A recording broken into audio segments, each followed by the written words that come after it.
G thank you so مچ. آج ویسے تو یہاں پہ جو فارمیٹ ہے وہ نیئر صاحب جو وہ انٹروڈیوس کرواتے ہیں گیسٹ کو بھی اور ٹاپک کو بھی, تو انفارچونیٹلی آج ان کی طبیعت کی ناسازی ہے تو یہ رسپانسبلٹی بھی میری ہے. میرے ساتھ جو گیسٹ اسپیکر ہیں ڈاکٹر حمایت اللہ یعقوبی صاحب, وہ ایسوسیٹ پروفیسر ہیں قائد اعظم یونیورسٹی کے, وہ آتھر ہیں, انہوں نے 3 کتابیں لکھی ہیں اور میڈیا پہ بھی ان کے اپیئرنس ہوتی ہے. اور یہ جو آج کا ہمارا ٹاپک ہے یہ تھوڑا سا آپ کے لیے انفارگٹن سے مراد یہ ہے کہ یہ لوگوں کو بہت کم پتہ ہے. ایون میں خود بھی سر کا اسٹوڈنٹ بھی ہوں, ہم نے ہسٹری بھی پڑھی ہے, تو میرے لیے بھی ایک آپ کہہ لیں گے نئی چیز ہے. تو اس پہ بات کرنے سے پہلے ہم تھوڑا سا اس کا ہسٹوریکل کانٹیکسٹ یہ ہے ٹاپک کا کہ جو مغل امپائر ہے وہ شروع ہوئی 1526 سے لے کر پھر وہ 1857 تک. تو 1526 میں جو بیٹل آف پانی پت ہے, فرسٹ بیٹل آف پانی پت, وہ ابراہیم لودھی کے ساتھ جب ہوئی تو وہاں پہ دہلی سلطنت جو ہے اس کا اینڈ ہوا. تو پھر جو بابر آپ کہہ لیں جو پہلا مغل ایمپرر تھا جہاں سے مغل امپائر شروع ہوتی ہے, تو وہاں سے یہ ایک سلسلہ جو ہے وہ شروع ہوتا ہے. تو یہ جس ٹاپک کے اوپر ہم بات کریں گے بی بی مبارکہ, تو یہ ان کی جو آپ کہہ لیں 8 یا 10 جو وائفز تھیں بابر کی, ان میں سے ایک تھی. تو ان کی جو لائف سٹوری ہے ان کی اس کے اوپر آج بات کریں گے. آپ کو اس چیز کا بھی اندازہ ہونا چاہیے کہ جو مغل امپائر ہے یا ایون میڈیول میں جتنی بھی امپائرز تھیں یا ایون کلاسک دور میں بھی دیکھیں تو ان کے 2 سے 3 اسٹریٹجیز ہوتی تھیں اس کو ایکسپینڈ کرنے کی. فار سپوز یہاں کہیں پہ وہ فورس یوز کیا کرتے تھے, کہیں پہ وہ ڈپلومیسی جو ہے وہ یوز کیا کرتے تھے, اور کہیں پہ یہ میٹریمونیل الائسز یوز کیا کرتے تھے کہ کئی ٹرائبس کے ساتھ وہ شادی کر لینا. اس میں ان کی وہ اسٹریٹجی یہی ہوتی تھی کہ آپ کا جو ہے ہوریزن جو ہے وہ بڑھ جائے بجائے اس کے کہ ہمیں لڑائی جھگڑا کرنا پڑے. تو ون آف دیم جو ہے اسٹریٹجی وہ یہی ہے کہ آپ کا یہ میٹریمونیل الائسز. تو حمایت اللہ یعقوبی صاحب ہم آپ کو ویلکم کرتے ہیں, بہت شکریہ سر آپ کے آنے کا. تو سب سے پہلے تو آپ تھوڑا سا ہمیں جو بی بی مبارکہ ہے ہمارے لیے ایک بہت نیا اور یونیک ٹاپک ہے, ان کا جو خاندانی پس منظر ہے وہ بتائیے, پھر ہم آگے آئیں گے کہ شادی کیسے ہوئی, اس کے امپیکٹس کیا ہوئے, اور سبسیکوینٹلی جو ہے پشتونوں کے اوپر اور مغل امپائر کے اوپر. بہت شکریہ دلاور. یہ اوپر لکھا ہے بی بی مبارکہ the forgotten queen of Zahiruddin Muhammad Babur. You know Zahiruddin Muhammad Babur was the founder of Mughal dynasty. He established Mughal dynasty in 1526 and he defeated Ibrahim Lodi. He belonged to the Lodi tribe. He was a Pashtun. And interestingly, Bibi Mubarakah was also a Pashtun lady. She belonged to the Yusufzai tribe. تو be be مبارکہ کے حوالے سے Mughal historiography میں بہت ذکر آیا ہے. بابر نامہ میں ظہیر الدین محمد بابر نے اس کا ذکر کیا ہے, اس کے ساتھ شادی کا ذکر کیا ہے, اس کے والد کا ذکر کیا ہے, اور اسی طرح بابر کے بعد اس کی جو بیٹی تھی گل بدن بیگم, اس نے جو کتاب لکھی اکبر کے دور میں ہمایون نامہ, اس میں تو بہت زیادہ ذکر آیا ہے بی بی مبارکہ کے حوالے سے, اور اس کے لیے جو ٹائٹل یوز کیا ہے گل بدن بیگم نے وہ افغان آغا چھا. اسی طرح اکبر نامہ میں بھی اس کا ذکر ہے. تذکرۃ الواقعات جوہر آفتابچی نے بھی اس کا ذکر کیا ہے. تواریخ حافظ رحمت خانی اس میں بی بی مبارکہ اور بابر کی جو شادی جن حالات میں ہوئی ہے اس کا بہت زیادہ ذکر کیا ہے.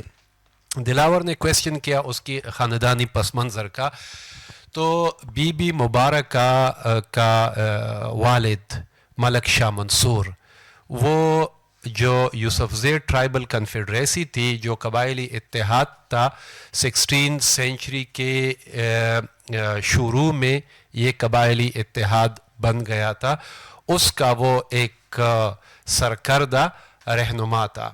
جو پختونخوا کا بانی تھا ملک احمد خان, یا یہ اس کا چچا زاد بھائی تھا. ملک شاہ منصور کے بارے میں کتابوں میں لکھا ہے کہ الغ بیگ مرزا نے جو 1485 میں 700 قبائلی سرداروں کو قتل کیا کابل میں, and most of them they belong to the tribe of the Yusufzai, تو وہ اسی ضیافت میں نہیں تھے ضیافت کے لیے مرزا الغ بیگ نے ان سب کو بلایا تھا اور دھوکے سے قتل کیا. تو خوش قسمتی سے وہ کسی کام سے گئے تھے, وہ وہاں نہیں آئے تھے, اس لیے بچ گئے. تو جب یوسف زئی اور اس کے جو اتحادی قبائل تھے وہ کابل سے مائیگریٹ ہوئے, پہلے لغمان اور پھر ننگرہار آ گئے اور آخر میں پشاور کی طرف کوچ کر گئے. تو ملک شاہ منصور یہ اس ہجرت کا حصہ تھے, اور کتابوں میں لکھا ہے کہ 1501 میں بی بی مبارکہ پیدا ہوئی. 1501 میں جب یوسف زئی ان علاقوں پہ پھر حملے کر رہے تھے, یہ جو وادی پشاور ہے اور پہاڑی علاقے ہیں سوات, بنیر, باجوڑ, دیر, تو اس وقت سلطان اویس کی حکومت تھی اور اس کو پھر یوسف زئی نے شکست دی. تو ملک شاہ منصور he was the person who started friendly relationship with Zahiruddin Muhammad Babur. He acted like a diplomat. یہ اس کے والد تھے. تو جب 1504 میں ظہیر الدین محمد بابر کابل میں آ گئے, کابل کو فتح کیا, اس پہ قبضہ کیا, تو وہ کابل اور اس کی مضافات کو مستحکم کر رہے تھے, اور یوسف زئی اور اس کے اتحادی قبائل وادی پشاور اور سوات کے علاقوں پہ قابض ہو کے اس کو مستحکم کر رہے تھے. تو یہ بالکل مطلب ایک ساتھ ہو رہا تھا. بی بی مبارکہ کا جو چچا زاد بھائی آپ کہہ لیں یا چچا کہہ لیں, ملک احمد خان جس کو ہم پختونخوا کا بانی کہتے ہیں, وہ اس قبائلی اتحاد کا رہنما تھا. بی بی مبارکہ کا ایک بھائی جس کا ذکر اکبر نامہ میں بھی آیا ہے, میر جمال. میر جمال نے پھر ظہیر الدین محمد بابر کی فوج کو جوائن کیا, اور پانی پت کی لڑائی میں وہ مغلوں کی طرف سے اس نے حصہ لیا. تو وہ ایک مطلب سرکردہ قبائلی فیملی سے ان کا تعلق تھا.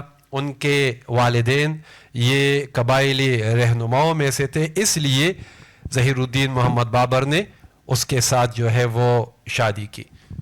سر جیسے شادی کے حوالے سے کچھ سٹوریز ہیں کہ کچھ لوگ کہتے ہیں کہ یہ ابڈکشن تھی, اس کو ابڈکٹ کیا گیا, کچھ کہتے ہیں کہ یہ لو سٹوری تھی, لو میرج تھی. تیسرا جو اس کے اوپر پرسپیکٹیو ہے وہ یہ ہے کہ شاید جو ہے یہ میٹریمونیل الائنس تھا. تو آپ جو بینگ اے ہسٹورین جو ہے آپ نے اس کے اوپر ریسرچ بھی کی ہے اور فیوچر میں آپ کی یہ اس کے اوپر ایک کتاب بھی آ رہی ہے, تو آپ کیا سمجھتے ہیں کہ یہ کس نوعیت کی شادی تھی جو ہے, مثلا یہ کوئی لو میرج تھی, میٹریمونیل الائنس تھا, یا پھر جو ہے زبردستی تھی؟ اصل میں to me this was a political marriage, a marriage of convenience. لیکن جو کتابوں میں اس کا ذکر آیا ہے, فار ایگزامپل تواریخ حافظ رحمت خانی میں لکھا ہے کہ بابر نے جب قبضہ کیا کابل پہ, موجودہ افغانستان کو مستحکم کیا, تو یہ جو بارڈر لینڈ ایریا ہے موجودہ خیبر پختونخوا, یہاں پہ مختلف قبائل کے خلاف اس نے لشکر کشی کی. ٹھیک ہے, باجوڑ میں سب سے پہلے اس نے لشکر کشی کی اور اس نے گبریوں کو قتل کیا, 3000 کی تعداد میں لوگوں کو قتل کیا اور ان کے قلعہ مینار بنائے, سروں کا مینار. اسی طرح ہنگو میں بھی بنگش قبائل کے خلاف لشکر کشی کی اور ایسا ہی سلوک کیا. بنو میں جو ہمارے بنو کے قبائل ہے ان کو بھی غارت کیا, قتل و غارت کیا, اور اسی طرح ان کے سروں کے مینار بنوائے. بہت دفعہ بابر نے کوشش کی کہ میں سوات میں انٹر ہو جاؤں اور یوسف زئی کے علاقے کو بھی میں قبضہ کروں, لیکن چونکہ یہ پہاڑی علاقہ ہے اور ان کے جو ملٹری ایڈوائزرز تھے تو ان کو مشورہ دیا کہ ٹھیک ہے آپ سوات میں داخل ہو جائیں گے, اس میں کوئی شک نہیں ہے, اور آپ اس علاقے پہ قبضہ کر لیں گے, لیکن مسئلہ یہ ہے کہ آپ کا تو مقصد ہندوستان جانے کا ہے, آپ تو دہلی پہ قبضہ کرنا چاہتے ہیں. یہ صورتحال آپ کو اس حوالے سے مشکل میں ڈالے گی کہ آپ یوسفزیوں کو شکست دیں گے، لیکن یہاں پہ آپ کے ہزاروں کی تعداد میں فوجی قتل ہو جائیں گے. یہ گوریلا وار ٹیکٹک کے ماہر ہے. ان کا جو ہے وہ ایک پلس پوائنٹ ان کے پاس یہ ہے کہ یہ پہاڑی علاقوں میں رہتے ہیں اور یہ حملہ کر کے پھر چھپ جاتے ہیں. اور دوسرا کہ یہ پختونوں میں سب سے منظم لوگ ہیں. ان لوگوں نے ایک ٹرائبل کنفیڈریسی بنائی ہے. ان کے پاس تقریباً 15 سے 20 ہزار کے قریب یہ فائٹر موجود ہے. تو آپ حملہ کریں گے لیکن اس میں آپ کو نقصان ہوگا. تو کیا ہوا کہ اس نے پھر ان کے ساتھ صلح صفائی کا راستہ اپنانا شروع کیا.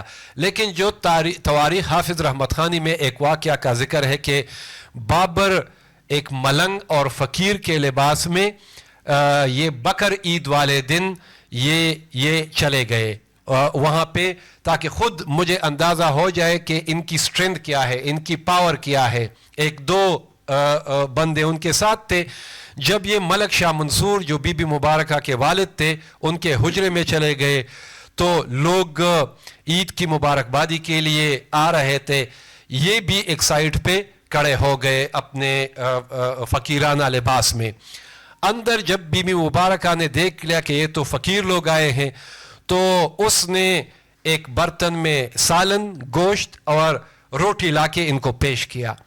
اس نے بجائے اس کے کہ وہ کالے وہ ایک سائڈ پہ رکھ دیا اور اس کے اوپر ایک بڑا سا پتھر رکھ لیا. جب یہ واپس چلا گیا اپنے ملٹری کیمپ میں جہاں پہ مغلوں نے پڑاؤ کیا تھا, یہ دریائے پنچکوڑا جو باجوڑ کے ساتھ ایک علاقہ ہے دیارون, وہاں پہ ان کا جو ہے وہ فوجی پڑاؤ تھا. تو جب وہاں پہ چلے گئے تو تواریخ حافظ رحمت خانی میں لکھا ہے کہ اس کو بی بی مبارکہ بہت پسند آ گئی اور اس نے یوسفزیوں کے مشران کو رشتہ بھجوا دیا کہ اسی طرح آپ میرے ساتھ جو ہے وہ رشتہ کرے. تو ملک شاہ منصور اور ملک احمد خان نے ان کو جواب دیا کہ ہمارے ہاں ایسی کوئی لڑکی نہیں ہے. بابر نے ان کو کہا کہ میں نے وہ خود اپنی آنکھوں سے دیکھی ہے اور اگر آپ کو یقین نہیں آ رہا تو فلانی جگہ پہ یہ گوشت اور روٹی کا ٹکڑا جو ہے وہ پڑا ہے, آپ جو ہے وہ پتھر اٹھا کے دیکھ لیں. تو جب ان لوگوں نے دیکھ لیا تو واقعی ان کو یقین آ گیا. پھر بھی اس حوالے سے, اس شادی کے حوالے سے یوسفزیوں میں دو سیکشن بن گئے. ایک اس کے حق میں تھا اور دوسرا سیکشن بالکل اس کے مخالفین میں سے تھے.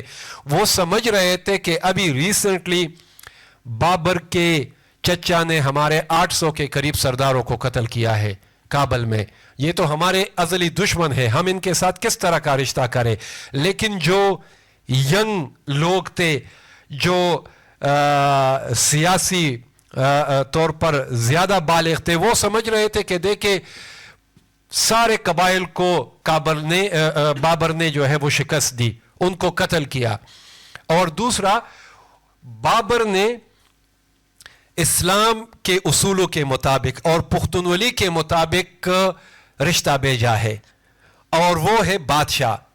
تو بادشاہ کے ساتھ اگر ہم انکار کریں تو ہمارا بھی وہی حشر ہوگا جو بنو کے پختونوں کا ہو گیا یا بنگش قبیلے کا ہو گیا یا باجوڑ میں جو قبائل رہتے تھے ان کا ہو گیا. یہ تو پھر اور ریسنٹلی ہم نے یہ علاقے فتح کیے ہیں, ہم ابھی استحکام کے دور سے گزر رہے ہیں. تو پھر ان لوگوں نے مجبوراً ہاں کر دی اور اسی طرح بی بی مبارکہ کی جو ہے وہ شادی ہو گئی. ایبڈکشن کا اس میں تو سوال ہی پیدا نہیں ہوتا, مطلب کہ ان کو ایبڈکٹ کیا گیا. یہ جو عبدالحی حبیبی ہے افغانستان کا ایک اعلیٰ پائے کا مورخ ہے, وہ سوات نامہ میں لکھتا ہے کہ یوسفزیوں نے بابر کو قید کر لیا, ان کو پتہ نہیں تھا کہ یہ بادشاہ ہے یا بابر ہے, وہ ملنگانہ لباس میں تھا. تو جب ان کو قید کیا تو 3-4 دنوں کے بعد بی بی مبارکہ نے کسی طریقے سے ان کو قید سے چھڑا لیا. تو بابر نے جاتے ہوئے بی بی مبارکہ سے کہا کہ میں یہ احسان آپ کا میں واپس کروں گا, یہ میں آپ کا چکا دوں گا. آپ بالکل بے فکر رہے. یہ جو جس لباس میں آپ مجھے دیکھ رہی ہے میں اس لباس والا بندہ نہیں ہوں, لیکن جب وہ واپس چلا گیا تو اس نے جو ہے وہ رشتے کے لیے اپنا ایک ڈیلیگیشن بھیج دیا.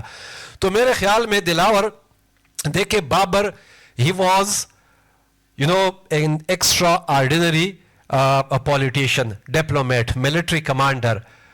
وہ میرے خیال میں اس قسم کی چکروں میں نہیں پڑنا چاہ رہا تھا کہ کسی کے ساتھ جو ہے وہ لو افیئرز میں وہ پڑ جائے. وہ ایک سیاسی لیڈر کے ساتھ ساتھ ایک ڈپلومیٹ بھی تھا اور اسی طرح وہ ایک ماہر جنگجو بھی تھا, کمانڈر بھی تھا. میرے خیال میں ان کی نظریں وہ ہندوستان پر تھی, کیونکہ ان کا جو دادا تھا, پردادا تھا امیر تیمور, وہ چاہ رہا تھا کہ میں اس کی لیگیسی کو زندہ کروں. تو اس کو ایک سیف پیسج کی ضرورت تھی, اور سیف پیسج چونکہ اس وقت میدانی علاقوں میں بھی اور پہاڑی علاقوں میں بھی یوسفزے یہ مستحکم ہو گئے تھے.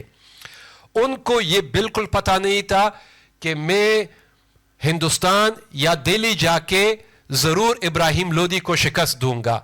ان کے مائنڈ میں یہ تھا کہ اگر مجھے سپوز اس وقت شکست ہو جاتی ہے اور میں بھاگ کے دوبارہ کابل کی طرف آؤں گا, اور اس پٹی کو تو آلریڈی میں نے دشمن بنایا ہے, تو ایک روٹ وہ اپنے لیے سیف پیسج کے طور پر رکھنا چاہ رہا تھا. تو this was a political marriage. Sir جیسے آپ نے کہا کہ جو پشتون ہیں اور اسپیشلی بابر جو ہے ان کو ازلی دشمن آپ نے لفظ یوز کیا, اور خاص کر کے یہ جو یوسفزئی ہیں ان کے انہوں نے بڑے سردار بھی جو ہے ان کو بھی مارا, تو بڑی آسانی سے پھر آپ کیا یہ راضی ہو گئے اسپیشلی یوسفزئی جو ہے کہ جی ٹھیک ہے بی بی مبارکہ کی شادی جو ہے اس کے ساتھ ہو جانی چاہیے, یا کچھ اس میں آرگومنٹ آیا, یا پھر کس طرح سے وہ انہوں نے اس کو ایکسیپٹ کیا کہ جب وہ ایک طرف دشمنی ہے اور دوسری طرف کہہ رہے ہیں کہ ٹھیک ہے جی ہم آپ کو اپنی بیٹی دے دیتے ہیں. ٹھیک, بڑا اچھا سوال کیا آپ نے. 1585 میں جب بابر کا چچا, وہ سگا چچا تھا بابر کا, الغ بیگ مرزا, یہ بابر کا جو والد تھا عمر شیخ مرزا, یہ فرغانہ کا رولر تھا. اس کا ایک بھائی الغ بیگ مرزا یہ کابل کا حکمران تھا, اور ایک بھائی یہ سمرقند میں تھا. ٹھیک ہے, یہ ابو سعید مرزا کے بیٹے تھے. ابو سعید مرزا اس کا انتقال ہوتا ہے 1469 میں. تو یہ ابو سعید مرزا کی زندگی میں تو یہ گورنر تھے, لیکن اس کے انتقال کے بعد یہ خود مختار بن گئے. ٹھیک ہے, تو جب الغ بیگ مرزا نے یوسفزئی سرداروں کو قتل کیا 1485 میں, تو اس وقت ہندوستان پہ حکومت تھی سکندر لودھی کی. یہ ابراہیم لودھی کے والد صاحب تھے. سکندر لودھی کا جو ریئیکشن تھا, رد عمل, ہمیں تاریخ کی کتابوں میں بالکل اس حوالے سے کوئی ایویڈنس نہیں ملتا کہ جب یہ 700 سردار قتل ہو رہے تھے کابل میں اور پنجاب تک ان کی حکومت تھی, تو اس نے اس کے رد عمل میں ان کو چاہیے تھا کہ میرے پختون بھائی اتنی بڑی تعداد میں قتل ہوئے, مغلوں نے ان کو قتل کیا, تو ان کی اسسٹنس کے لیے ان کی طرف سے کوئی جو ہے وہ ہمیں امداد وہ نظر نہیں آ رہی. دوسرا کہ جب یوسفزیوں نے اور اس کے قبائلی اتحاد نے یہ علاقے فتح کیے اور یہاں سے جو مقامی لوگ تھے ان کو بے دخل کیا, فار ایگزامپل دلزاک بھی پختون ٹرائب ہے, لیکن ان کے خلاف جو ہے وہ جنگیں لڑی. دوسرا سلطان اویس جو سوات کا حکمران تھا. تیسرا یہ جو شلمانی تھے یہاں پہ بہت مستحکم تھے, ان سب کو شکست دی. جب بابر کابل میں آتا ہے تو دلزاک کے قبائلی سردار, اسی طرح سلطان اویس سوات کا جو ابھی ریسنٹلی وہ یوسفزیوں سے شکست کھا کے بابر کی جو ہے وہ کیمپ میں چلا گیا تھا, یہ سارے لوگ بابر کے ساتھ ملے ہوئے تھے اور یوسفزیوں کے خلاف یہ بابر کو جو ہے بڑھکا رہے تھے کہ آپ ان کے خلاف لشکر کشی کرے. اور بطور خاص ملک احمد خان کے خلاف جو اس قبائلی اتحاد کا سربراہ تھا, اس کے خلاف جو ہے وہ سارے جو لوگ تھے وہ بابر کے کیمپ میں اکٹھے ہوئے تھے. تو یہ اس یوسفزیوں کے ساتھ یہ ڈر تھا کہ اگر ہم اس رشتے سے انکار کرتے ہیں تو جو ریسنٹلی یہ علاقہ ہم نے فتح کیا ہے اور یہاں ابھی ہم نے جو ہے وہ اس کو مستحکم کیا ہے تو یہ ہمارے ہاتھ سے نکل جائے گا، پھر پتہ نہیں ہم جو ہے وہ در بدر کی ٹوکرے کھائیں گے، ہمارے پاس رہنے کے لیے کوئی بھی جگہ نہیں ہوگی. تو وہ اس علاقے کو یعنی ریٹین رکھنا چاہ رہے تھے. اور دوسرا یعنی یوسفزیوں کو بدلے میں یہ ملا. دوسرا کہ بابر نے تو سب کے خلاف لشکر کشی کی، پورے قبائل کو جو ہے وہ لتاڑ کے رکھ دیا، لیکن جو یوسفزیوں کا علاقہ تھا اس کو کچھ بھی نہیں کہا، اس پہ ایون کوئی ٹیکس لاگو نہیں کیا. یہ فائدے ہوئے یوسفزیوں کو. اب بابر کو کیا فائدہ ہوا؟ بابر کو ایک سیف پیسج مل گیا، اس نے کابل بھی ریٹین کر دیا، کابل بھی ان کے پاس تھا، اور ہندوستان جا کے اس نے ابراہیم لودھی کو بھی شکست دی. تو اس پہ بہت سارے جو پختون مورخین ہیں، اسکالر ہے، وہ اعتراض کرتے ہیں کہ یوسفزیوں نے بابر کے ساتھ رشتہ داری کر کے جو ہے وہ کچھ اچھا کام نہیں کیا. اور خوشحال خان خٹک نے بھی اپنی شاعری میں اس کا ذکر کیا ہے. وہ ایک شعر میں کہتا ہے کہ بیاد پاسا د دلی بادشاہ بابر شو چی کار د پختنو پا برکت و. After that, Babur occupied India. He became the emperor of India, and this was all because of the assistance of the Pashtuns. کیوں پختونوں نے جو ہے وہ اس کی جو ہے وہ کس طرح مدد کی؟ ایک یہاں پہ یوسفزیوں نے بابر کے ساتھ رشتہ داری کی اور ان کو ضرورت تھی کیونکہ بابر کے ساتھ کنفرنٹیشن یہ ان کی سروائیول کا مسئلہ تھا. دوسرا جو پنجاب کا گورنر تھا دولت خان لودھی، ابراہیم لودھی کا کزن، اس نے بھی اپنے بیٹے کو بیچ دیا کیونکہ he was a contender for the throne of India. Ibrahim Lodhi کا وہ ایک سیاسی رائیول تھا تو اس نے بھی بابر کو ویلکم کیا. تو یعنی پنجاب کا گورنر اس نے بھی بابر کا ہیلپ کیا اور اسی طرح یوسفزیوں نے تو رشتہ داری کی. اور ابراہیم لودھی وہ سمجھ رہا تھا کہ میرے پاس بہت بڑی تعداد میں لشکر ہے، فوجی ہے، میں بڑی آسانی سے بابر کو شکست دوں گا. لیکن بابر کی جو اسٹریٹجی تھی، جو پالیسی تھی، وہ میرے خیال میں ایک ڈپلومیٹ بھی تھا اور اس نے ایک اچھے طریقے سے اپنی فوج کو منظم کیا اور ابراہیم لودھی کو شکست دی. تو اس میں Dilawar this was like a marriage of convenience. دونوں طرف نے اس میں فائدے اٹھا لیے. جس طرح جودھا نے اکبر کے ساتھ شادی کی تو راجپوتوں نے اپنے علاقے کو بھی مستحکم کیا. اور دیکھیں جودھا کا ایک بھائی مان سنگھ کابل کا گورنر بنا، کہاں پہ ایک ہندو اور کہاں پہ کابل کا جو ہے وہ گورنری. تو وہ بڑے بڑے عہدوں پہ جو ہے وہ بڑے بڑے مناصب دے دیے اکبر نے. ٹھیک ہے. تو تیسرا جو ایک مشہور شادی ہے وہ نور جہان کی جہانگیر کے ساتھ. نور جہان کے والد، نور جہان کا جو ہے وہ بھائی آصف خان، ٹھیک ہے، تو وہ بڑے بڑے عہدوں پہ فائز ہو گئے. نور جہان کا والد پرائم منسٹر بنا، وکیل بنا جہانگیر کے ساتھ. تو دیکھیں فائدے دونوں طرف سے ہوتے ہیں. یہ نہیں ہے کہ مطلب ایک طرف نے فائدہ اٹھا لیا اور دوسری طرف جو ہے وہ اسی طرح رہ گیا. بی بی مبارکہ کا بھائی میر جمال جس کا اکبر نامہ میں ذکر آیا ہے، تو اس کو ایک بڑا عہدہ مل گیا. ٹھیک ہے. اور جب تک بی بی مبارکہ حیات تھی، وہ تقریباً 1578 میں اس کا انتقال ہوا، تو اس وقت تک کبھی بھی مغلوں نے پختونوں کے خلاف لشکر کشی نہیں کی کیونکہ اس کی موجودگی مغل دربار میں اور مغل حرم میں یہ اس بات کی ضمانت تھی کہ آپ کے خلاف کوئی لشکر کشی نہیں ہوگی، نہ آپ پہ کوئی ٹیکس لاگو ہوگا. لیکن جب اس کا انتقال ہو جاتا ہے تو 1585 میں پھر اکبر نے ایک بہت بڑی تعداد میں فوج بھیج دیا اور اس کو شکست ہوئی یوسفزیوں کے ہاتھوں سے. لیکن اس کے بعد دوبارہ جو ہے وہ اکبر نے لشکر کشی کی اور یوسف زیو کو مکمل طور پر جو ہے وہ یعنی بہت زیادہ نقصان اٹھانا پڑا. تو یہ دونوں طرف سے اس کو فائدے ہوئے تھے. سر جب میرج آف کنوینئنس کی آپ نے جیسے بات کی تو بابر نے اس لیے کیا کہ عسکری و آپ کہہ لیں سیاسی جو ہے اس کو کچھ فائدہ پہنچے.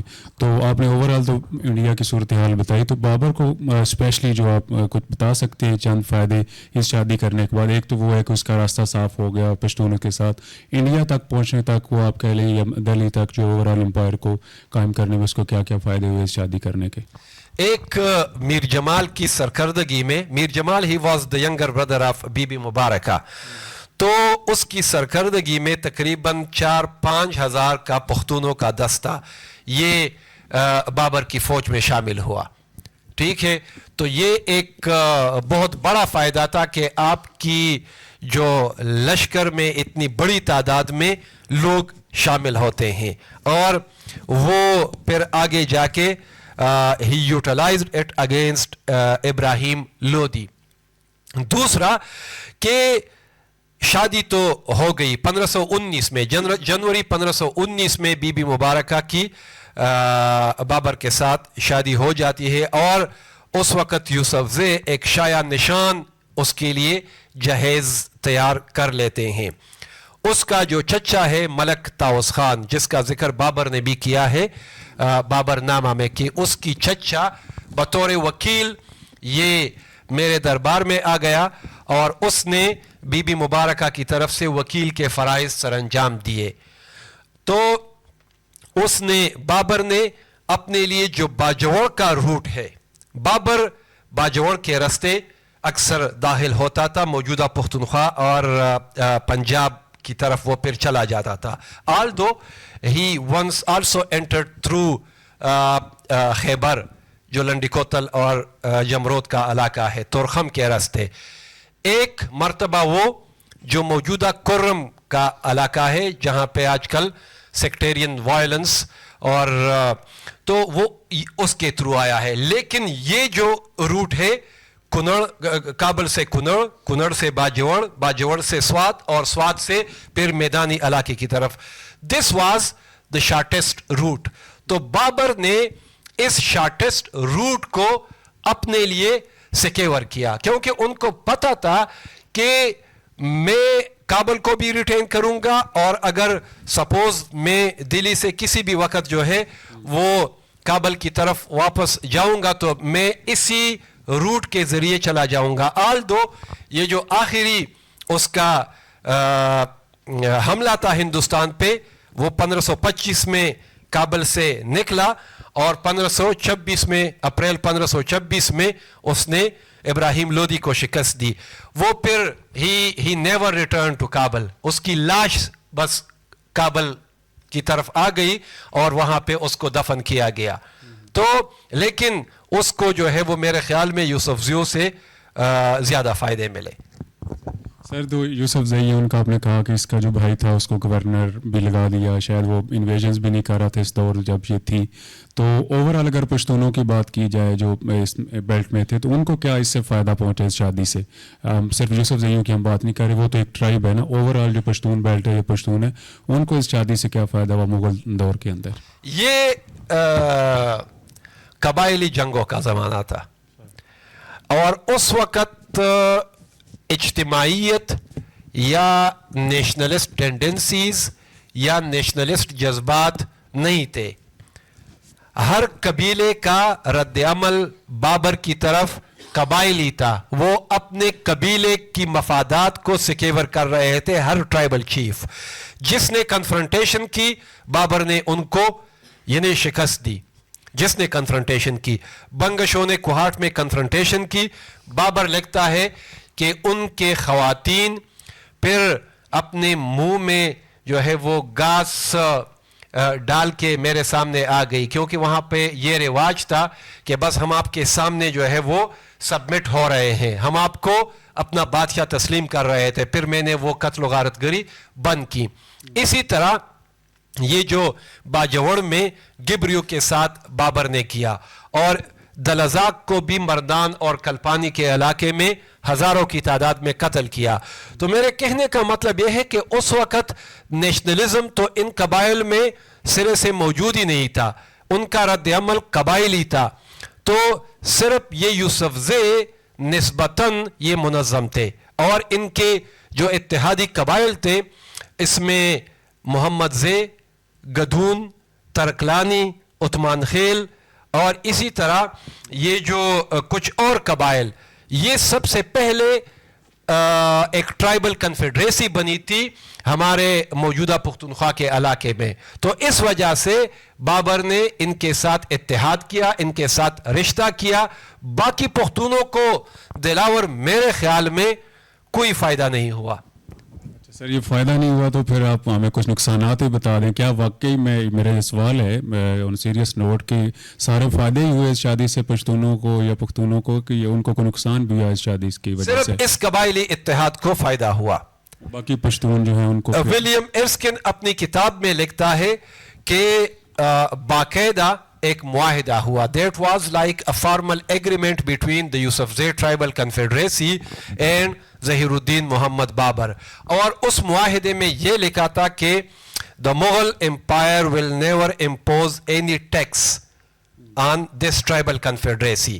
Mughal empire will not interfere in your internal affairs. تو اس وجہ سے ہم دیکھتے ہیں کہ 1585 تک کوئی فوجی لشکر کشی نہیں ہے, کوئی ٹیکس نہیں ہے اور کوئی مداخلت نہیں ہے. یہ ولیم ارسکن اپنی کتاب میں لکھتا ہے. اس کے علاوہ ایک اور جو انگریز ہے اس نے ایک کتاب لکھی ہے a general report on the Yusuf زے. H.W. بلو نامی گرامی جو ہے وہ رائٹر ہے. وہ تاریخ دان نہیں ہے, بیوروکریٹ تھے, لیکن یہاں پہ پختونوں کے علاقے میں اس نے کافی عرصہ گزارا. وہ بھی لکھتے ہیں کہ اس شادی کے بعد ایک باضابطہ معاہدہ ہوا اور اس معاہدے کی روح سے نہ یہاں سے بابر نے کوئی ریونیو کلیکٹ کیا اور نہ یہاں کے جو انٹرنل معاملات تھے اس میں مداخلت کی. سر اوورآل ہم مغل امپائر میں دیکھیں جیسے اس وقت جو خواتین تھی حرم میں اسپیشلی ان کا کافی انفلوئنس ہوا کرتا تھا پالیسی میکنگ میں بھی. تو بابر کی جو پالیسی میکنگ ہے, چاہے اس کا تو ویسے ٹینور بھی 1526 سے 30 تک 4 سال تھا, تو کوئی ایسا آپ سمجھتے ہیں کہ اس کی ذات کے اوپر, پالیسیز کے اوپر کوئی انفلوئنس تھا اسی بی بی مبارکہ کا بابر کے اوپر؟ یا پھر سبسیکوینٹ اگر آپ دیکھیں کہ ہمایوں کے دور میں بھی تو یہ زندہ رہی, تو اس وقت بھی کوئی ایسا پالیسی؟ جی بالکل. بابر کا انتقال ہو جاتا ہے 1530 میں, اور جب بابر نے ابراہیم لودھی کو شکست دی تو سب سے پہلے جو اپنی فیملی کا دستہ دہلی پہنچ گیا, تو بی بی مبارکہ was among those initial caravan which he received in Delhi. اسی طرح جب بابر کا انتقال ہو جاتا ہے, اور بابر کے انتقال سے پہلے ہمایوں نے آگرہ پہ قبضہ کیا, تو بابر نے ان کو پھر آگرہ کے محل میں رکھا. جب بابر کا انتقال ہو جاتا ہے 1530 میں, تو اس کے جو بیٹے تھے 4, ہمایوں, کامران, ہندال اور عسکری, ان کے بیچ میں جو ہے وہ اندرونی طور پر نا اتفاقی پیدا ہو گئی, لڑائیاں شروع ہو گئی. تو بی بی مبارکہ اور اس کا بھائی میر جمال یہ ہندال کے کیمپ میں چلے گئے.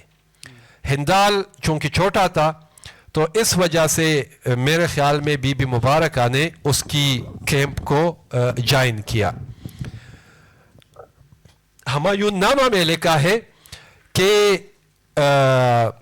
ایک دفعہ ہمایوں اور ہندال کے درمیان کچھ جو ہے وہ ایک جھگڑا سا ہوا, تو اس کے بعد ہمایوں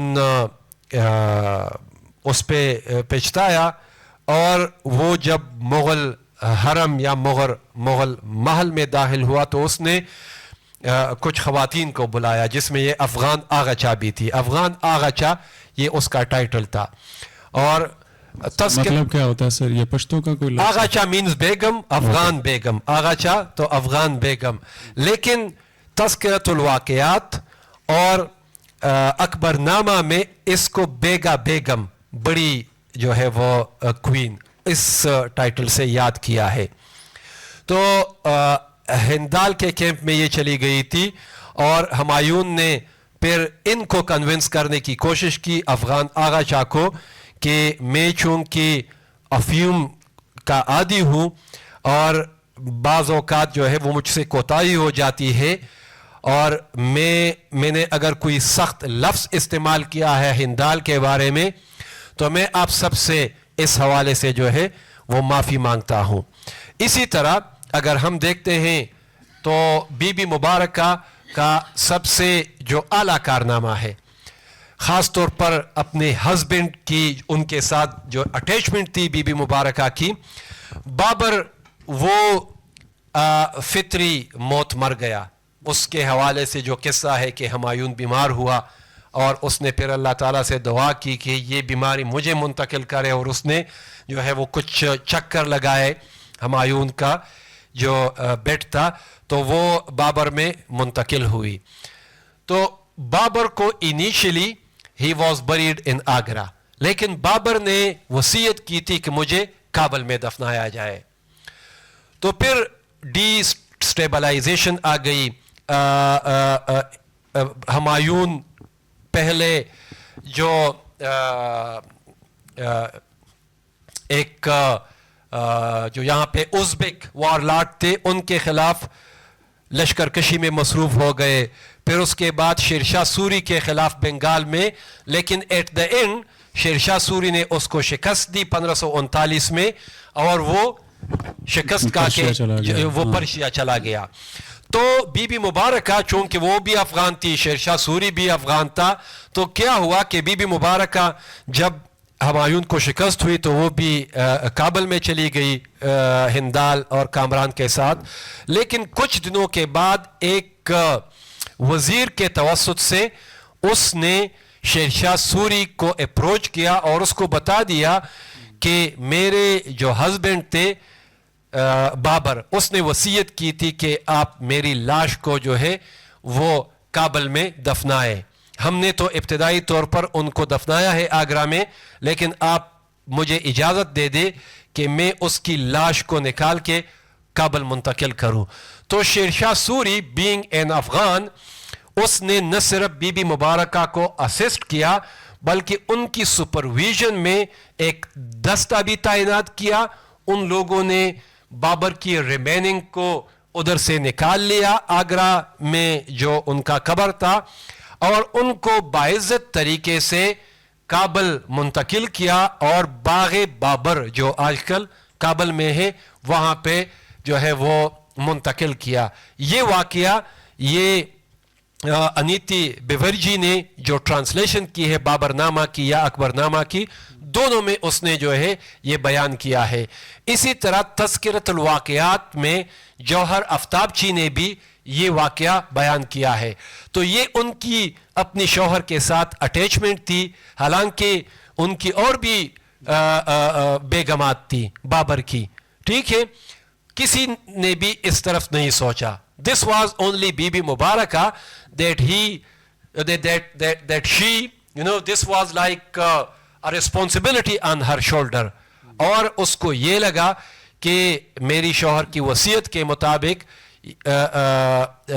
اس کی لاش کو جا کے جو ہے وہ کابل میں دفن کیا. تو this was like her great achievement.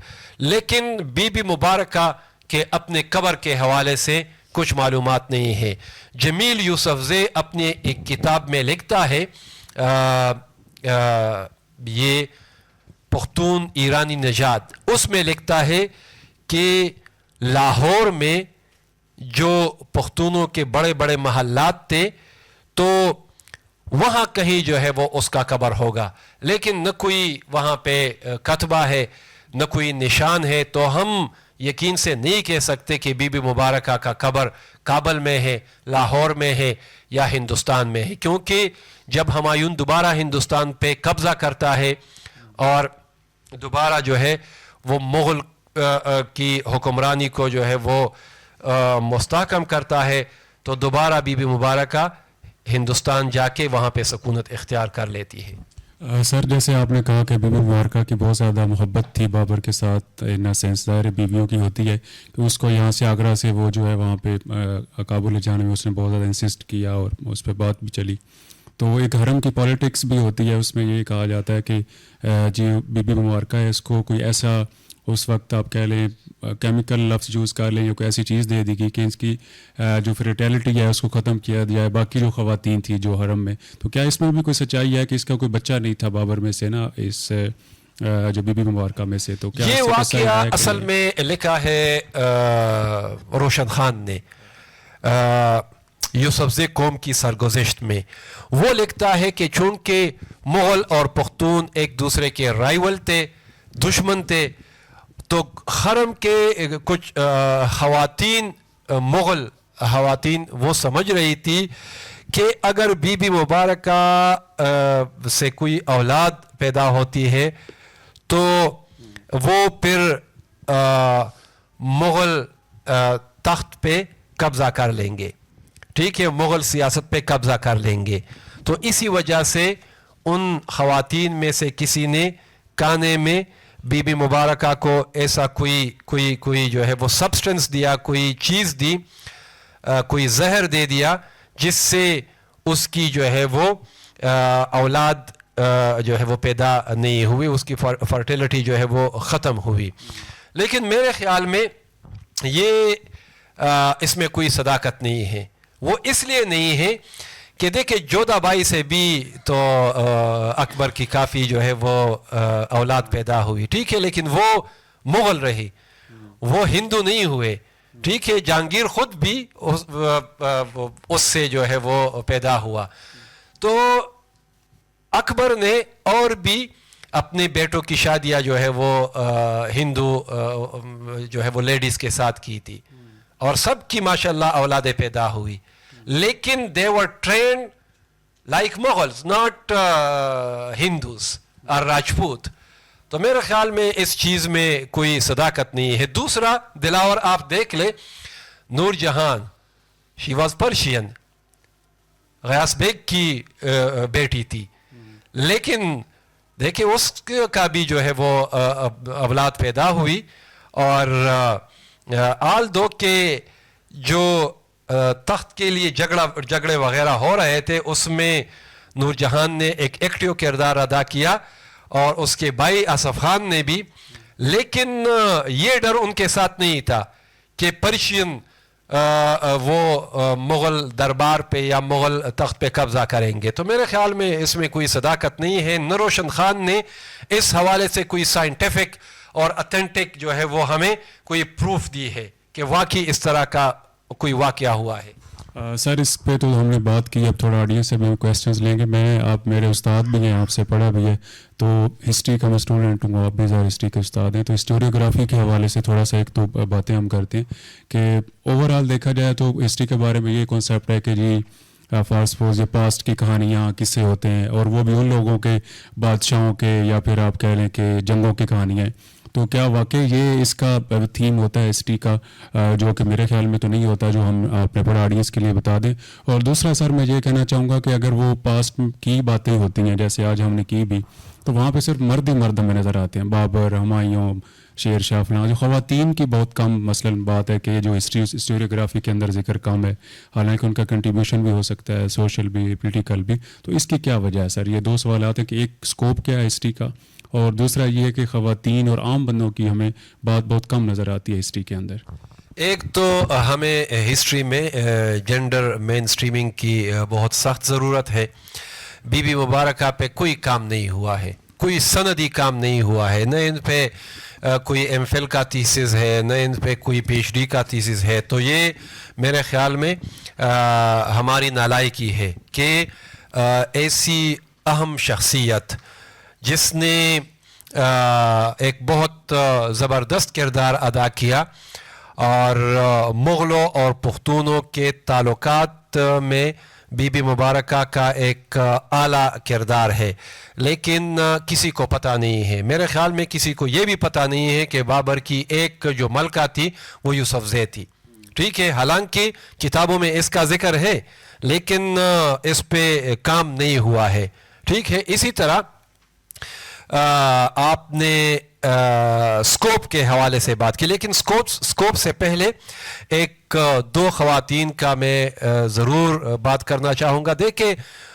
تقریباً اکبر کے دور میں یہاں ہمارے پختونخوا میں ایک اور موومنٹ چلی تھی، اس کا نام تھا روشنیا موومنٹ، اور وہ خواتین کی وجہ سے پاپولر ہو گئی۔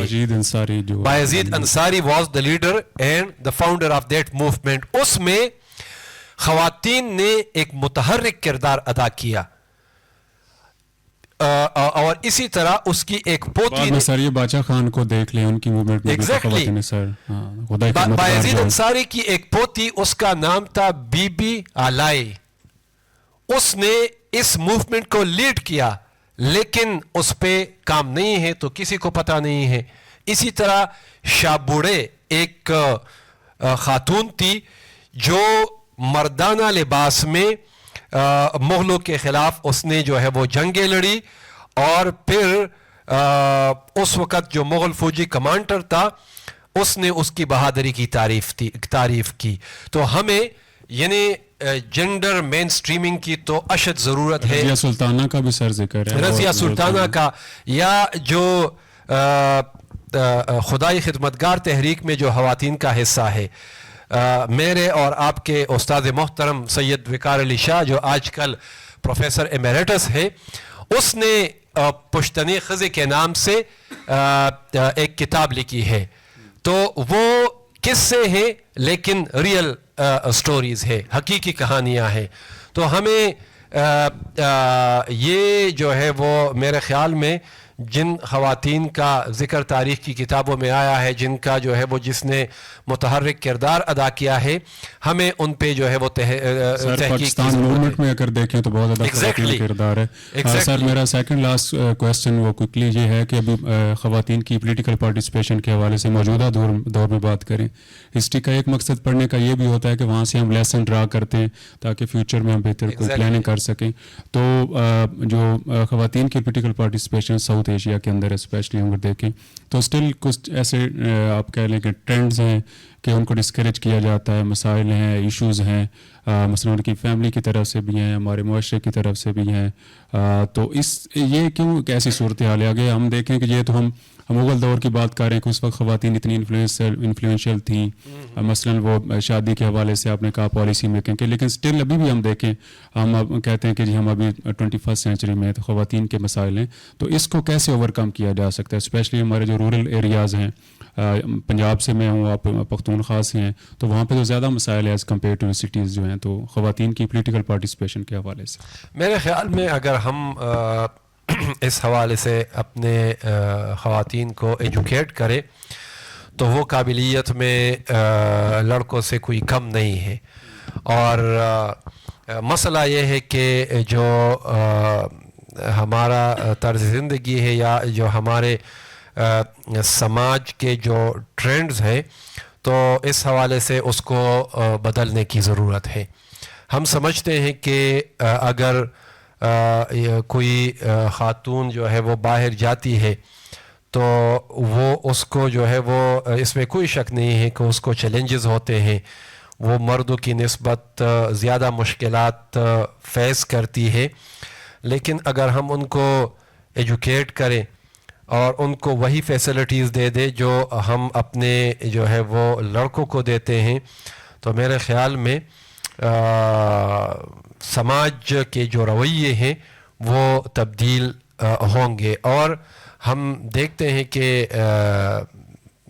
جو خواتین متحرک ہوتی ہیں، ٹھیک ہے، ہم دیکھیں یعنی امہات جو مومنین ہے، ہم ان کا اکثر جو ہے وہ ذکر بھی کرتے ہیں اور ان کی مثالیں بھی دیتے ہیں۔ تو حضرت خدیجہ رضی اللہ تعالی عنہا she was a business woman, تو آج کل آپ دیکھ کہ دلاور کتنی خواتین جو ہے وہ ہمارے بزنس میں ہیں. ٹھیک ہے, ہم تو ایون جو ہے اپنے جو مساجد بناتے ہیں اس میں بھی جو ہے وہ یعنی ایک آدھی آبادی کا حصہ ہم نماز باجماعت سے ہم محروم کرتے ہیں. مڈل ایسٹ میں اس طرح نہیں ہے, ٹرکی میں نہیں ہے اس طرح. تو ہمارے جو سماج کی جو ٹرینڈ ہے اس کو بدلنے کی ضرورت ہے, لیکن میں سمجھتا ہوں کہ یہ ایوولوشنری پروسیس, اس کے لیے اصلاحات کی ضرورت ہے, اور اصلاح کے لیے سب سے پہلے ہمیں چاہیے کہ ہم اپنی جو ہے وہ جو مینٹل اپروچز ہے وہ بدل دے, تو میرے خیال میں تبدیلی آئے سیاست گی. کی اگر سر بات کریں تو پاکستان کی تاریخ سے ہمیں 4-5 ریفرنسز ملتے ہیں. محترمہ فاطمہ جناح ہیں, پھر بینظیر بھٹو ہیں, بیگم نسیم ولی جو ہیں سر, تو وہ ان کو اگر اپرچونٹی ملی انہوں نے پرفارم بھی کیا. اور میں خود یہ ریسرچ کر رہا ہوں پارلیمنٹ کے اوپر, تو وہاں پہ جب میں کچھ رپورٹس اور چیزیں پڑھ رہا تھا کمیٹیز کے حوالے سے, تو جو زیادہ پرفارمنس ہے فار سپوز کویسچن کرنے میں, کالنگ اٹینشن نوٹسز میں, تو وہاں پہ خواتین جن کمیٹیز میں ان کی پرفارمنس جو ہے وہ زیادہ بہتر ہے ایز کمپیئر ٹو جو ہے جو مرد ہے. تو تھینک یو سو مچ. ابھی لاسٹ سر میرا کویسچن کوئک لیجیے کہ اگر آپ کوئی بندہ اس کے اوپر کام کرنا چاہیے جو ٹاپک ہے, تو آپ ریسرچرز کے لیے 4-6 کو اچھے سورسز جو ہیں ہمایوں نامہ اکبر نامہ کے علاوہ جو ہے سیکنڈری سورسز بھی بتا دیں, تاکہ کوئی تھیسس کرنا چاہے, آپ نے کہا کہ اس کے اوپر کام نہیں ہوا, تو تاکہ اس کے لیے ایک ریفرنس بن جائے جو دیکھ رہے ہیں ہماری آڈینس. یہ بہت سارے جو انگریز رائٹر ہیں پختون ہسٹری پہ, جن انگریزوں نے کام کیا ہے, ان لوگوں نے اس شادی کا ذکر کیا ہے, بی بی مبارکہ کا ذکر کیا ہے. اردو میں تواریخ حافظ رحمت خانی میں ذکر ہے.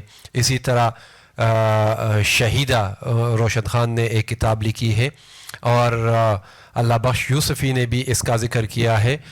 اسی طرح جو پشتو میں ایک ضخیم کتاب ہے بہادر شاہ ظفر کا کاخیل, تو اس میں بھی بی بی مبارکہ کی شادی کا ذکر ہے. تو اس پہ پرائمری اور سیکنڈری سورسز دونوں اویلیبل ہے. اس پہ تو میرے خیال میں پی ایچ ڈی بھی ہو سکتی ہے, ہاں, لیکن اس طرف کسی کا جو ہے وہ دھیان نہیں ہے. آج کل میں اردو میں جو ہے وہ اس پہ ابھی لکھنے کے مراحل میں ہوں, لیکن تقریباً 80-90 پیجز میں نے لکھے. تھینک یو سر, بہت اچھا رہا. تو ابھی ہم آڈینس سے ذرا کویسچنس لے لیتے ہیں. جی فیصل صاحب ذرا مائک کائنڈلی دے دیں.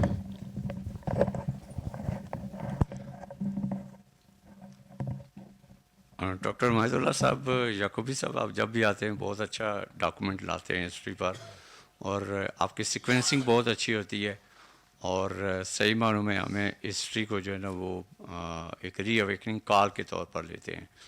اور ماشاء اللہ آپ کا تعلق بھی ایسے خطے سے ہے جس میں بندہ انفلوئنشل بھی ہوتا ہے اور ساتھ ساتھ ایسوسیٹ ہو کے بھی چیزوں کو سامنے لا رہا ہوتا ہے.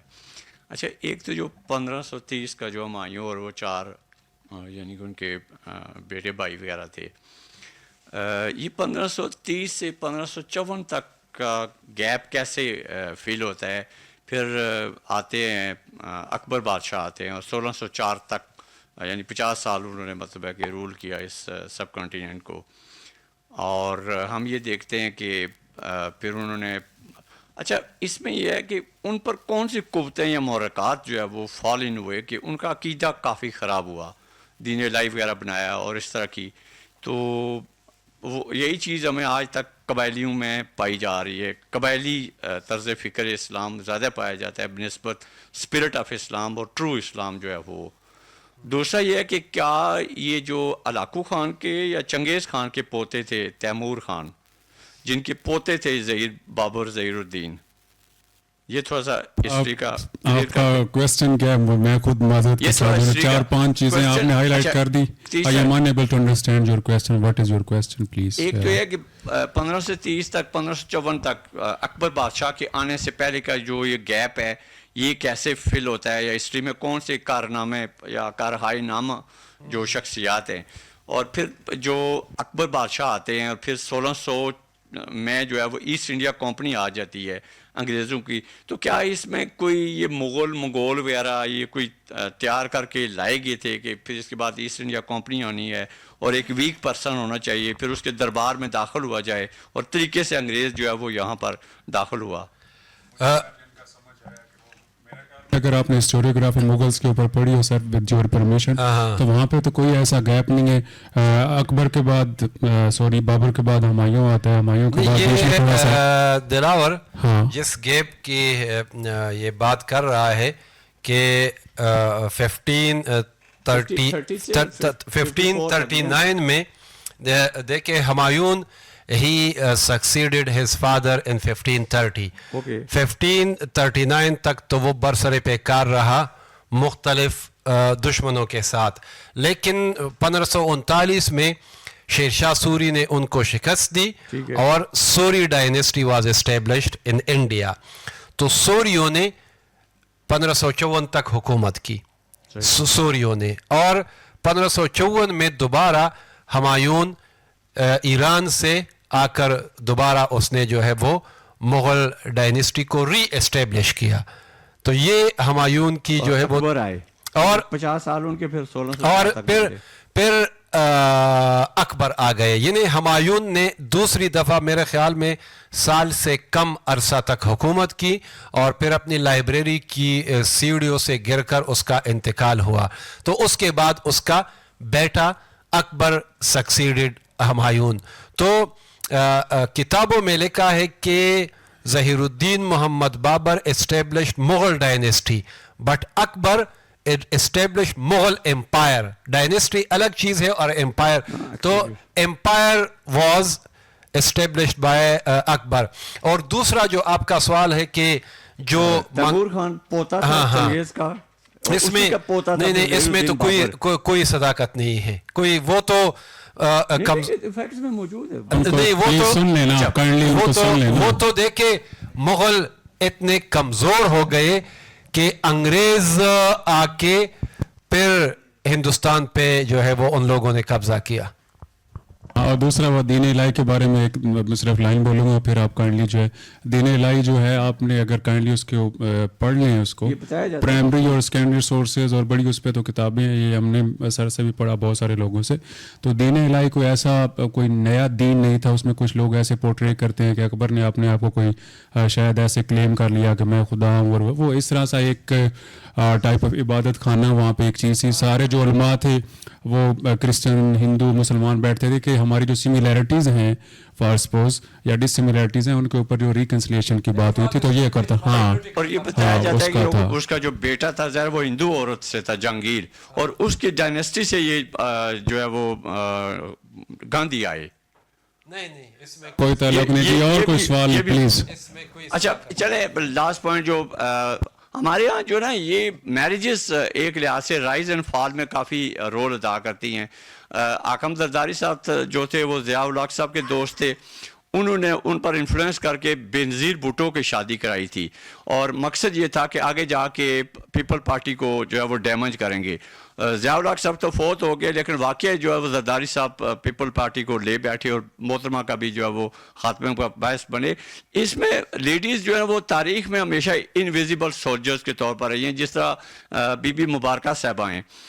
ہمیشہ کوئی بھی جو ایک بندہ رائز ہو رہا ہوتا ہے, آگے کنگ بن رہا ہو یا وزیر اعظم بن رہا ہو یا پریزیڈنٹ بن رہا ہو, اسٹیبلشمنٹ یا سیکرٹ سوسائٹی ہر دور میں رہی ہے جس نے عورتوں کو ساتھ لگا کے چپ کے طور پر یا کہیں نہ کہیں فکسنگ ہوئی ہے میریجز میں. تو عورتوں کا مطلب ہے کہ ہم سمجھتے ہیں کہ یہ ہمیشہ ہی استعمال ہوتی رہی ہیں, اور اب کے دور میں ہم کہہ سکتے ہیں کہ شاید وہ تو میں نے بتا دیا کہ اور ڈیپینڈنٹ ہو کے بعض جو شادیاں ہوتی ہے وہ سیاسی شادیاں ہوتی ہے, ٹھیک ہے, اور اس کا مقصد جو ہے وہ سیاسی مفادات کا تحفظ ہوتا ہے, ٹھیک ہے. تو جو آپ نے حاکم علی زرداری اور آصف زرداری کی بات ہے, میرے خیال میں نہیں کوئی فیکسنگ وغیرہ میرے خیال میں نہیں ہو. اس وقت پھر وہی بات ہے نا کہ آپ چیزوں کو تھوڑا سا جو ہے نا وہ گڈ مڈ کنفیوز سا کر دیتے ہیں. آپ یہ اس کی سٹوری بھی پڑھ لیں تو اس پہ بھی بہت ساری کتابیں, ایسا کوئی وہ ضیاء بھی آپ نے بیچ میں کوٹ کر دیا, پھر حاکم زرداری, آصف زرداری, ایسا نہیں. اور ایک آپ نے لفظ یوز کیا کہ خواتین کو استعمال کیا جاتا رہا.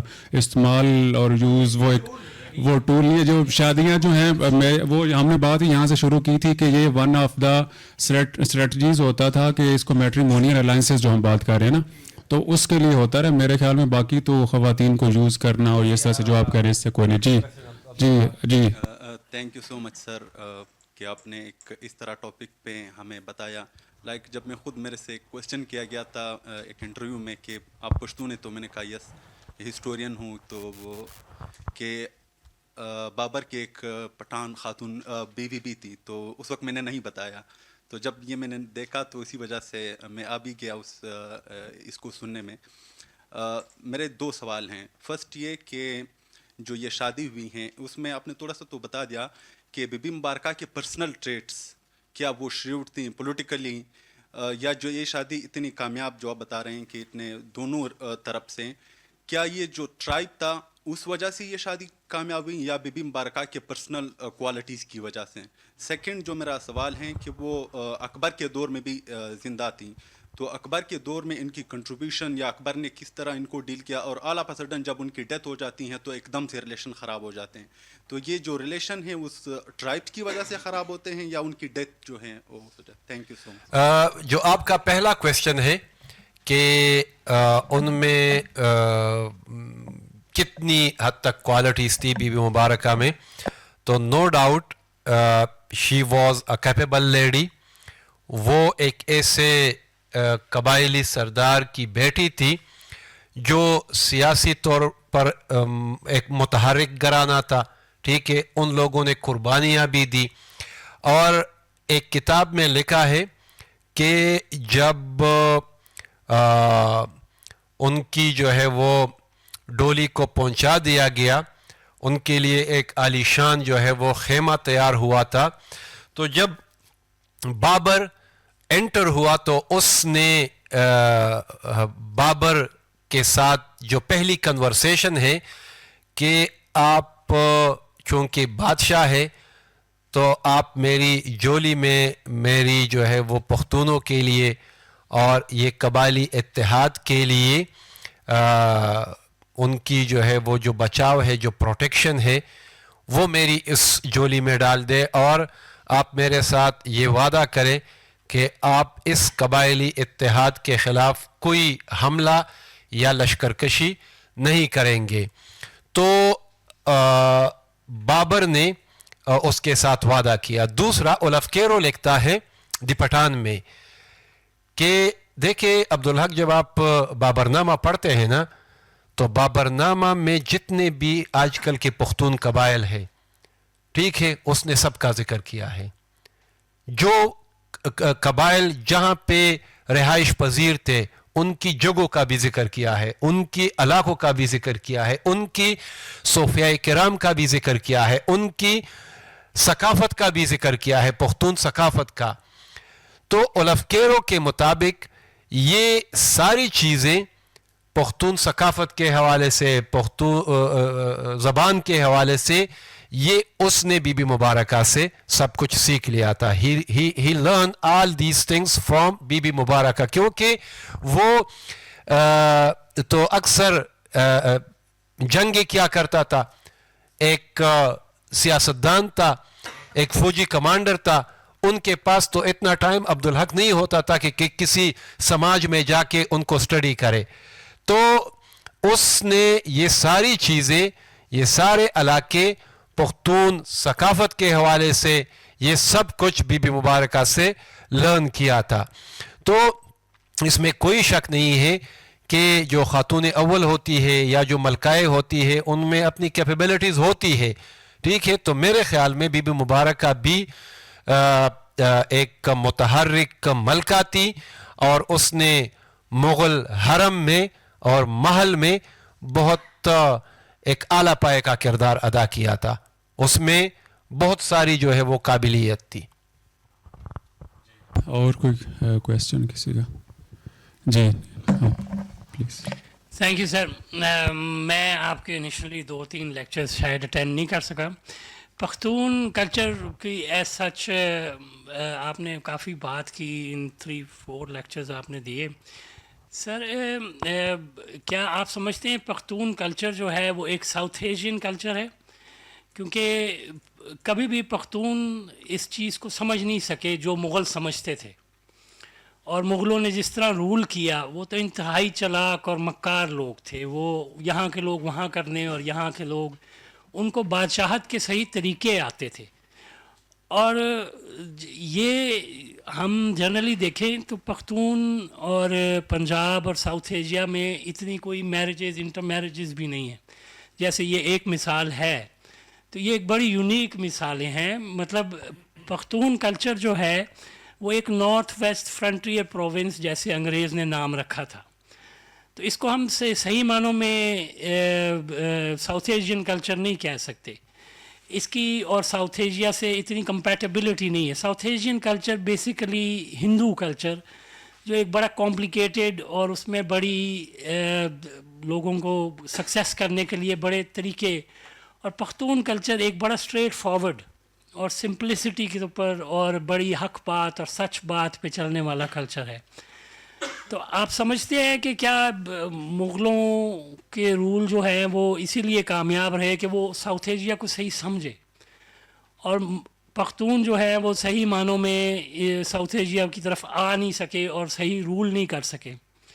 اور دوسرا سر ایک میری آپ سے ریکویسٹ ہے ان فیوچر کہ جو پختون کلچر میں ایک جو یہ اس کی سب سے بڑی جو اس کو ڈیمیج کیا ہے وہ انٹرنل کانفلکٹ نے, کہ آپ دیکھیں کہ for centuries is been going آن, اور ابھی بھی دیکھیں کہ یہ افغانستان اور KPK میں اور یہ جو انٹرنل کانفلکٹ ہے اس کو ہم جنرلی سمجھتے ہیں کہ یہ ریلیجن کی بیس پہ ہے.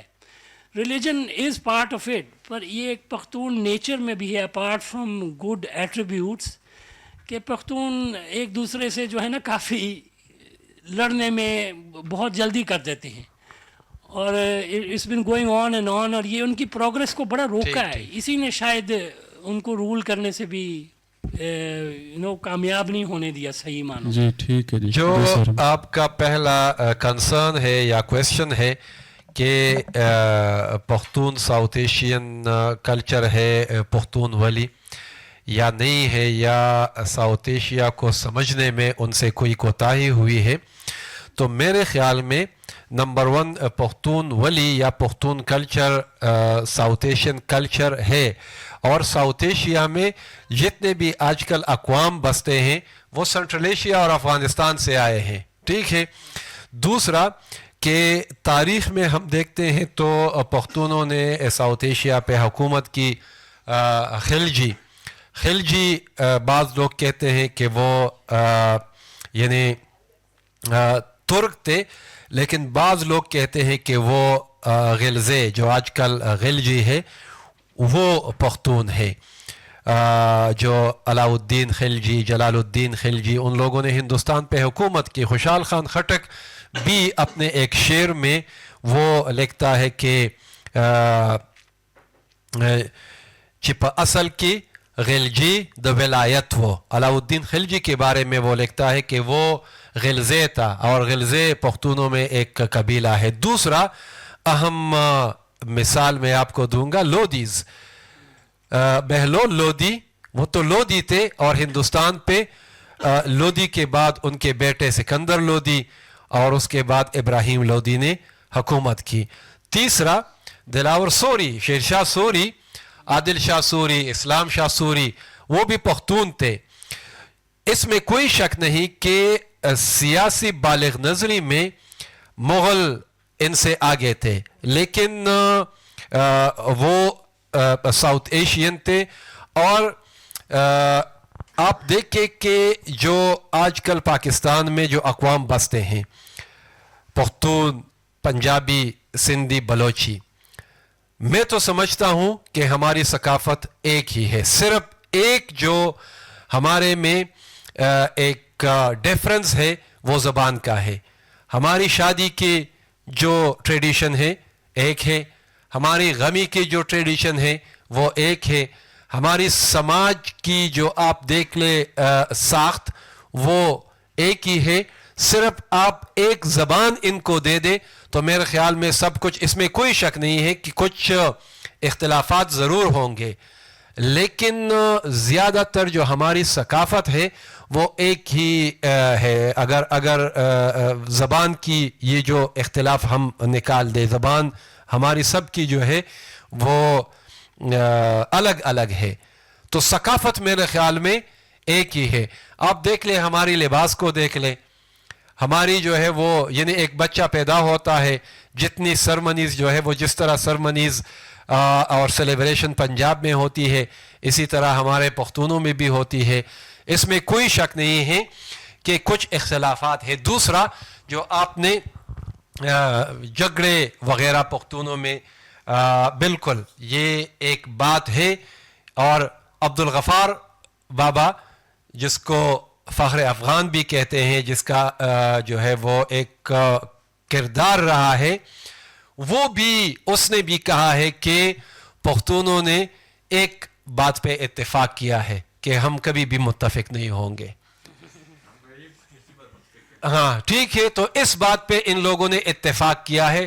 اور میرے خیال میں we are the victim of our geography. ہم پیرافری میں رہتے ہیں اور پیرافریز میں اکثر جو ہے وہ لڑائیاں اور جھگڑے ہوتے ہیں. کچھ جو باہر کی قوتیں ہیں ان کا بھی کردار ہے اس میں کہ یہاں پہ جو ہے وہ مسلسل بد امنی ہے اور پولیٹیکل جو ہے وہ انسٹیبلٹی ہے. تو کچھ میں تو سمجھتا ہوں کہ زیادہ کردار باہر کی قوتوں کا ہے. اگر وہ چاہیں تو اس خطے میں امن وہ آ سکتا ہے. اگر ہو تو میں صرف دو باتیں دونوں حوالوں سے ایک لائن بولوں گا. وہ یہ ہے کہ جو آپ نے کہا کہ کلچر کے حوالے سے اگر ہم دیکھیں جو اسلام ہے یہاں پہ ظاہر یہ لوکل ریلیجن تو نہیں ہے. یہ عرب سے جو نبی پاک صلی اللہ علیہ وسلم اور ان کے بعد جو ہے ان کے ڈیسینڈنٹس آئے عرب ٹریڈرز پھر صوفیاء اکرام سینٹرل ایشیا سے آیا یا عرب سے آیا. تو اگر ہم کلچر کی بات کریں تو یہاں پہ جو اوریجنل کلچر ہے وہ تو ہندو کلچر ہی ہے جو 5000 سال پرانی اس کی ڈاکومنٹڈ ہسٹری یہاں پہ اویلیبل ہے. تو اب جو ہم مسلمانوں کی میں صرف بات کر رہا ہوں کہ وہ چاہے پشتون ہیں سندھی ہیں بلوچ ہیں تو ہم نے چیزیں بارو کی ہوئی ہیں کچھ سینٹرل ایشیا سے کچھ پرشیا سے کچھ عرب سے. تو مجھے تو نہیں لگتا کہ کوئی ایسا جینوئن اوریجنل ہمارا کلچر ہے. ایک چیز. دوسرا جو سر نے بات کی اور آپ کا کویسچن تھا کہ پشتون جو ہے وہاں پہ لڑائی جھگڑا رہتا ہے تو وہ اگین وہ جغرافی کی بات ہے. اگر آپ تھوڑی سی تاریخ کو دیکھ لیں کہ جتنے بھی حملہ آور آتے رہے ہیں میں میڈیول دور کی بات کر رہا ہوں تو وہ دو راستوں سے آتے تھے. ایک جو عربز تھے وہ سندھ والی سائڈ سے آتے تھے اور یہ جو افغان یا سینٹرل ایشیا والے یہ اس ایریا سے آتے تھے. تو میرے خیال میں یہ جو اس کی لوکیشن ہے اس کی وجہ سے بھی ان کا جو ایک ٹائپ آف آپ سائیکی بھی کہہ لیں یا ان کی ضرورت بھی کہہ لیں. اور پھر اگر پاکستان بننے کے بعد اگر دیکھیں دو ایونٹس کو آپ دیکھ لیں ایک جو افغان جہاد ہے اور دوسرا آپ کا 9/11 جو ہے. اس میں ہمیں ڈالرز ملے اور ہم نے ٹرین بھی کیا. اب ان لوگوں کے خلاف اب ہم نے وہی جہاد بھی شروع کیا ہوا اسٹیٹ میں جو آپ کہہ لیں. تو اس وجہ سے بھی جو میرا خیال میں اس ایریا کے اندر جو ہے یہ ایشوز ہیں. تو یہ ایک سائیکی جو بن چکی ہے اس کا پری پارٹیشن بھی ایک جو رول رہا ہے وہ ان روٹس کا اور پوسٹ پارٹیشن جو ہماری اسٹیٹ کی سوسائٹی رہی ہے اسپیشلی جو ہم اسٹیٹس کے امریکہ کے ساتھ اس کی جنگ میں ہم شامل رہے ہیں. اب دیکھیں افغانستان جو ہے ہم نے اس کے 30-40 لاکھ سر مہاجرین شاید ادھر پاکستان میں ہیں اس کو ہم ہر چیز سے فیسیلیٹیٹ بھی کر رہے ہیں لیکن اس کے باوجود بھی ہمارے جو تعلقات ہیں وہ ٹھیک نہیں ہیں اسٹیٹ لیول پہ. اس کی وجہ یہی ہے کہ ان کے اندر جو ایک وہ لیجیٹیمیٹ بھی ہے کہ بھائی آپ نے امریکہ کے ساتھ مل کے ہمیں مارا. مثلاً جب ہم نیٹو فورسز ان کے ساتھ تھے تو یہ اس پالیسی کی وجہ سے بھی کچھ اس طرح سے معاملات بن گئے. بہت شکریہ سر. تھینک یو سو مچ. بہت شکریہ جی آپ. Thank you.